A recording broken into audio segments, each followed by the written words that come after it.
आषाढी एकादशीच्या पावन पर्वावर वाशी येथील प्रसिद्ध प्रतिपंढरपूर श्री विठ्ठल रुक्मिणी मंदिरात भक्तीचा मोठा महापूर पाहायला मिळाला.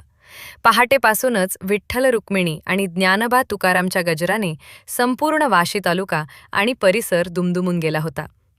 पंढरपूरला जाणे शक्य न झालेल्या हजारो भाविकांनी वाशीच्या प्रतिपंढरपुरात हजेरी लावत श्री विठ्ठलाचे दर्शन घेतले. तालासूर आणि मृदुंगाच्या तालावर दिंड्या, पहाटेच्या महापूजा आणि आरतीनंतर मंदिर परिसर दर्शन रांगेने फुलून गेला होता. वाशी आणि आजूबाजूच्या परिसरातून अनेक लहान मोठ्या दिंड्या टाळ मृदुंगाच्या गजरात भगव्या पताका खांद्यावर घेऊन मंदिरात दाखल झाल्या. फुगड्यात रमलेले वारकरी, अभंगांचे सूर आणि टाळ्यांच्या तालावर नाचणारे भाविक यामुळे मंदिर परिसरात अत्यंत उत्साहपूर्ण आणि भक्तिमय वातावरण निर्माण झाले होते.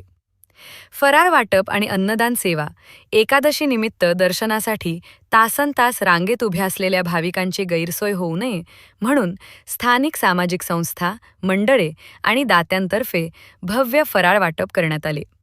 साबुदाणा खिचडी, फळे, चहा आणि पाण्याचे मोफत वाटप करून स्वयंसेवकांनी सेवेचा आणि सामाजिक बांधिलकीचा सुंदर आदर्श वस्तुपाठ दाखवून दिला. बळीराजासाठी साकडे. देवा, निसर्गाची कृपा होऊ दे. यंदाच्या आषाढी एकादशीला दर्शनासाठी आलेल्या भाविकांनी आणि वारकऱ्यांनी चरणी एकच विशेष प्रार्थना केली.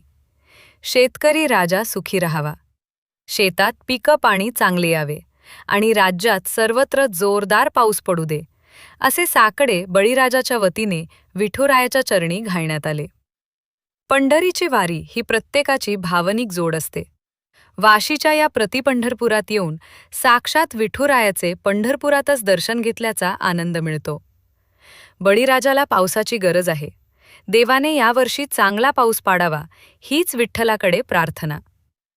या प्रसंगी रांगोळ्यांच्या पायघऱ्या आणि भक्तिमय वातावरण या सोहळ्याचे मुख्य आकर्षण म्हणजे मंदिर परिसरात काढण्यात आलेल्या अत्यंत नयनरम्य आणि आकर्षक रांगोळ्या.